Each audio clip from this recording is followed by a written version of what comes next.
you present yourself? Yeah, Richard Fortier. I teach social science and humanities here at LaSalle College. Okay, nice to have you on our article here. So what do you know about AI?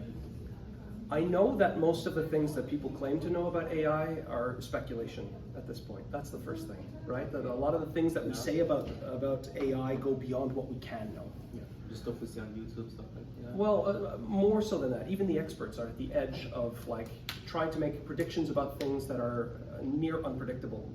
You know, we can understand where we've come so far, and after that, it's like speculative as to like what is likely to happen. But we're likely approaching an inflection point past which it is very difficult to see around the corner. Yeah, right.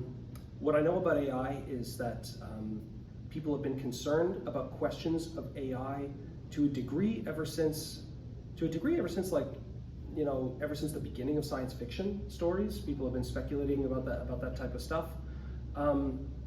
The idea of recreating artificial life is a theme that was, you know, it's not first explored in Mary Shelley's Frankenstein, but it's one of the earliest modern versions of thinking about these types of things. Beyond that, you know, it's really around the time of Alan Turing's pioneering work in modern computing, where he starts to get asked, well, like, what are the sort of the deeper implications of this machine? You know, like his Enigma machine that he used to be able to decode and decrypt the sort of the Nazi codes during World War II. So he's the father of modern computing. Background of AI. Oh, for sure. And what are some devices around you in your daily life that use some sort of advanced AI?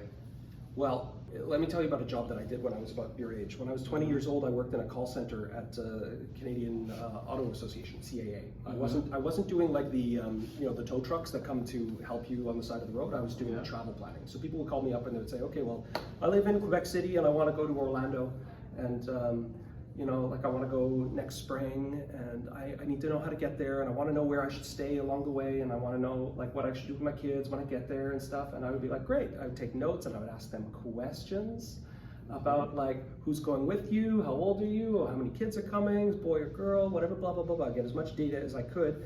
And then I would go into maps and travel books, and I would start to highlight on physical maps with a highlighter what path they should take to get to Quebec, from Quebec City to Orlando, Florida, like which highways they should take, one map, another map, another map, another map. It's a long drive.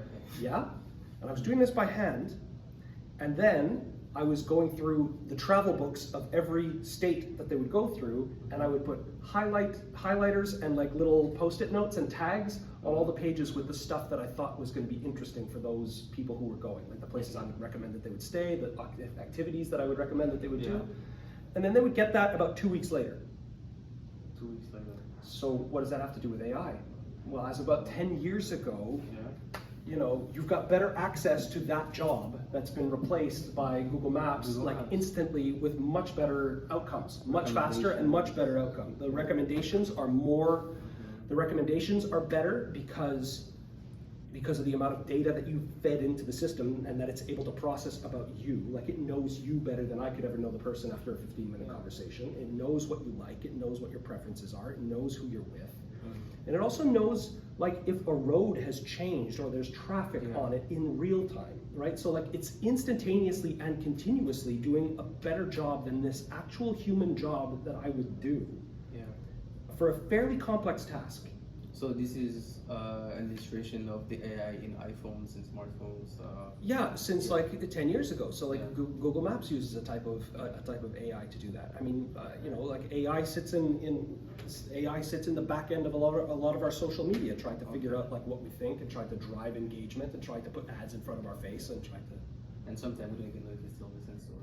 Yeah, like, hey Google, you know, what are the main causes of the French Revolution? Like, just the fact that it's able to make sense of human speech, like, you know, it's very interesting.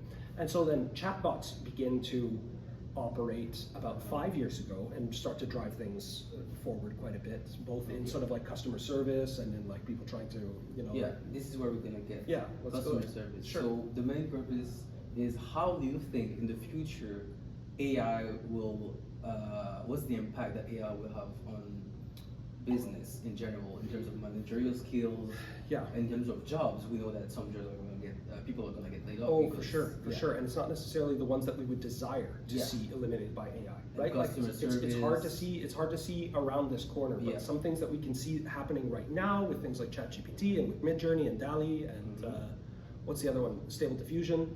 Like, it's like, for sure, the more evolved version of a chatbot, you know, that ChatGPT represents, it's going to be able to do the work of lots of types of white collar jobs, you know, lots of types of knowledge based, interactive and customer service types of jobs, except if people become uncomfortable with the fact of interacting with it, right, or resentful of it somehow, where they would want to be with a person. So people are going to have to deal with, you know, companies are going to have to be wary that human beings get uncomfortable in something called the uncanny valley. You know, companies are going to need to be aware that, like, people may reject being served by a chatbot at a certain point. They might want to keep a human touch. But on the other hand, like, you know, it's been shown that GPT-4, like, let's forget about GPT-3 from a month ago because that's ancient history. Like, GPT-4 is able to do incredible amounts of knowledge work very quickly and generate incredible amounts of content. And it becomes really powerful because you can start to ask it questions that involve a certain amount of judgment. So, like, one example is, you know, one person asked it, like, how can I turn $100 into as much money as possible? And it was able to turn itself to what it knew and turn around and be like, look, there's, let's set up an e-store. Doesn't take much investment to set it up. It's this untapped market, and the e-store could be for eco-friendly products for the kitchen, like a specialized market. It was able to identify, like, sort of this market opening, a little positioning, and then it was able to generate all kinds of content for, like, what are the products that we should offer, how can we describe them, like all of that type of stuff. And it was able to build the website. You know, like, the real powerful thing right now is that you can take ChatGPT to get it to write the prompts for Midjourney. Get it to write the prompts for DALL-E. Like, there are scripts that people have written already for ChatGPT to train it to better use all of the image generation stuff. So you can build your whole, like, online platform, like, you know, through just writing a few AI prompts. And it laid out the whole website, and it generated the logo, and it did the whole thing. Like, a person didn't have to do anything except ask it, you know, and tell it kind of what it wanted. But even what it wanted, it asked. Like, the person asked, how can I make money as fast as possible?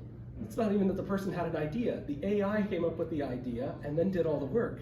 Wouldn't it be great to be able to replace so many of the repetitive and soulless like types dangerous jobs? Yeah, like dangerous jobs, or like just repetitive and soulless aspects of a white collar job. Like just the stuff that it's not worth it for a human being to put their precious time and attention on it, right? Yeah.